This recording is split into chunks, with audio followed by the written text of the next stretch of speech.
Auditeurs, auditrices et amis des ondes de la RTVD, Radio-Télévision Disciple, Mesdames, Messieurs, nous vous saluons dans le précieux nom de Jésus-Christ de Nazareth.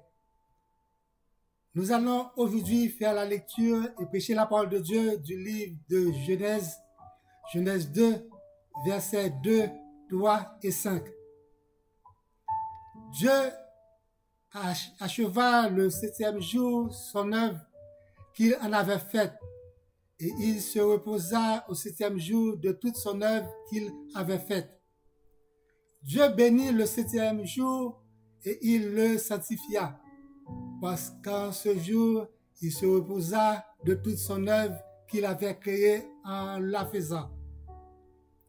Aucun arbuste des champs n'était pas encore sur terre, et aucune herbe des champs ne germait encore, car l'Éternel Dieu n'avait pas encore fait pleuvoir sur la terre, et il n'y avait point d'homme pour cultiver le sol. Aucun arbuste des champs n'était pas encore sur terre, et aucune herbe des champs ne germait pas encore.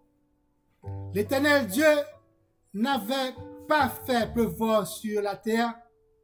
Pourquoi? Parce qu'il n'avait point d'homme pour cultiver la terre. Bien-aimés, Dieu connaît nos besoins.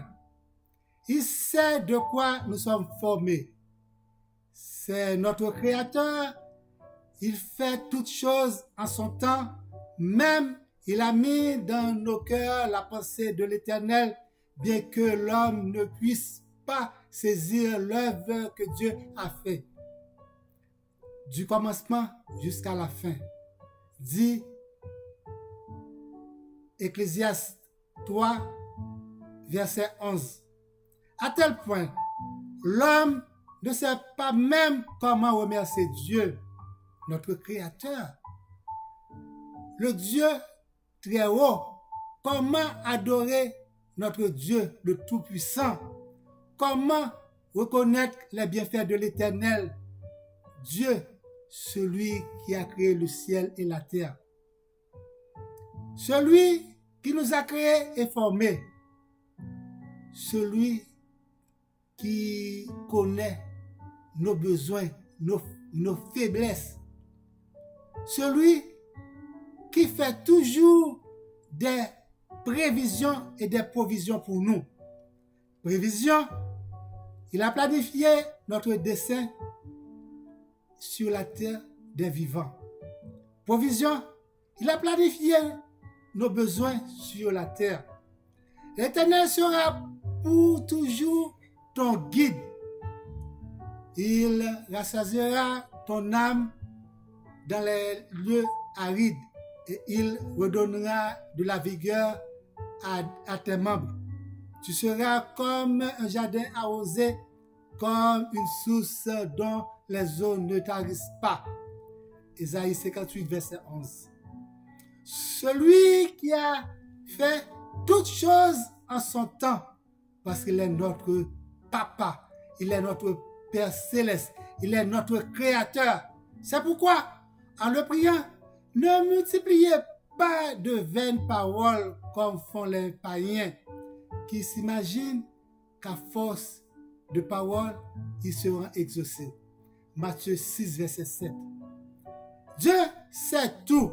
Il connaît tous nos besoins et connaît nos défaillances. C'est après avoir formé l'homme, ensuite nous créer, et après avoir créé l'homme, et après nous former avec la poussière de la terre, il souffla de ses narines, lui donna la vie. Dieu sait de quoi nous sommes formés, parce que c'est lui qui nous avait formés. Il se souvient que nous sommes poussière. Dieu connaît nos actions, nos pensées, nos passés, nos présents et nos avenirs. C'est pourquoi rien ne peut lui surprendre. Il sait tout. Il nous aime tellement, quelles que soient les circonstances, les conséquences de nos échecs et de notre désobéissance, il rassure, il assume tout afin de ne pas nous abandonner ou nous délaisser. L'Éternel Dieu planta au jardin d'Éden du côté de l'Orient et il nous y mit. Il a tout mis sur la terre à notre disposition pour combler nos besoins. Il nous donna l'autorité de nommer tout type d'espèces d'animaux, des champs à tous les oiseaux du ciel. Et en fin de compte, il voit qu'il n'est pas bon que l'homme soit seul.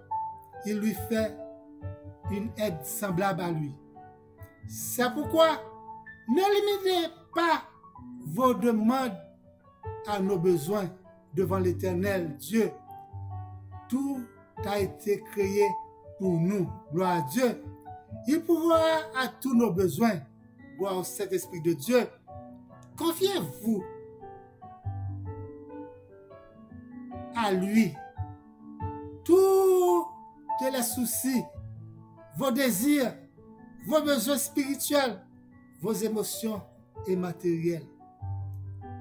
Faites connaître vos problèmes, votre maladie, votre souffrance, vos douleurs, votre difficulté, votre nécessité, vos peines et vos fardeaux. Et il agira favorablement. Oui, bien-aimés. Bien-aimés, faites connaître vos craintes et vos désespoirs par des prières et des supplications avec des actions de grâce.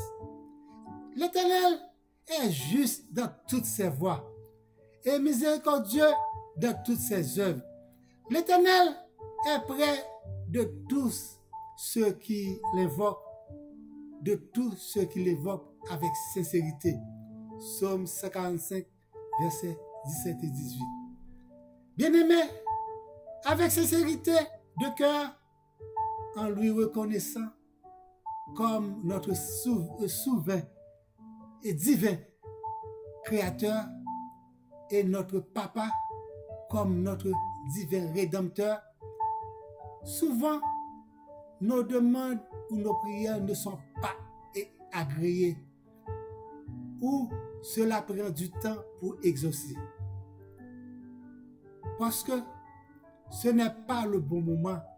Dieu fait tout en son temps. Il n'est jamais en retard. Il surveille sur sa promesse et sa parole. Vous demandez parfois mal. Parfois, vous multipliez de vaines paroles comme font les païens. Vous ne connaissez pas exactement vos besoins réels. Vous ne considérez pas l'Éternel comme un papa, comme un père responsable, et vous comme des fils et des filles. Nous sommes enfants de Dieu. Nous sommes aussi héritiers. Héritiers de Dieu et co-héritiers de Christ. Si toutefois nous souffrons avec lui afin d'être glorifiés avec lui. Romains 8, verset 17. Oui, bien-aimés, glorifier avec Dieu, c'est d'aller de gloire en gloire dans tous les domaines de votre vie. Ne soyez jamais limités par des choses vaines et les mauvaises pensées en oubliant que l'Éternel Dieu est tout puissant. Il est notre Père créateur bien-aimé. L'Éternel Dieu est tout puissant. Ses projets pour nous sont innombrables. Positionnez-vous, oui, et soumettez-vous à la volonté de Dieu afin que vous puissiez faire en partie de ses projets. Faites-lui totalement confiance en vous s'oubliant. Fixez vos yeux sur lui et sur lui seul comme le Dieu créateur, car il est jaloux. C'est un Dieu jaloux, frères et sœurs bien-aimés. Nous sommes son ouvrage et ayant été créés en Jésus-Christ pour de bonnes œuvres que Dieu a préparées d'avance, afin que nous le pratiquions. Bien-aimés, la vie de l'homme n'est pas une théorie que Dieu a préparée d'avance, mais de bonnes œuvres pour que nous les pratiquions afin de trouver la grâce et la bénédiction de Dieu créateur en Jésus-Christ notre Sauveur. Bien-aimés, que la paix de Dieu vous soit. Que le Dieu créateur, notre Père céleste, vous fasse grâce et miséricorde. Qu'il vous conduise à votre destinée. Amen, amen et amen. Passez une bonne semaine dans le Seigneur Jésus. Et pensez, Dieu, c'est lui qui nous a créés et nous lui appartenons. Oui, nous sommes son peuple et le troupeau de son pâturage. Il prend soin de nous. Il prend soin de nous. Relâchez-vous comme vous êtes dans la mer, vous faites la planche. C'est vrai, relâchez-vous. Donne à Dieu tous vos fardeaux. Il est là. Il est là pour porter vos fardeaux. Il est là, bien-aimés, vos peines, tout que vous avez, vos soucis. Oui, il est toujours là. Parce qu'il est notre papa. Il est notre Dieu créateur. Il est le Tout-Puissant. Il sait de quoi que nous sommes formés. Passez une bonne semaine. N'oublie pas de faire des commentaires, d'abonner à la chaîne Pasteur Patrice Etienne et la chaîne YouTube de Secret Hymns sur YouTube. Encore une fois, si vous avez des questions, n'oubliez pas de m'appeler au 438-932-8032. Bonne semaine à vous tous. Amen, amen et amen.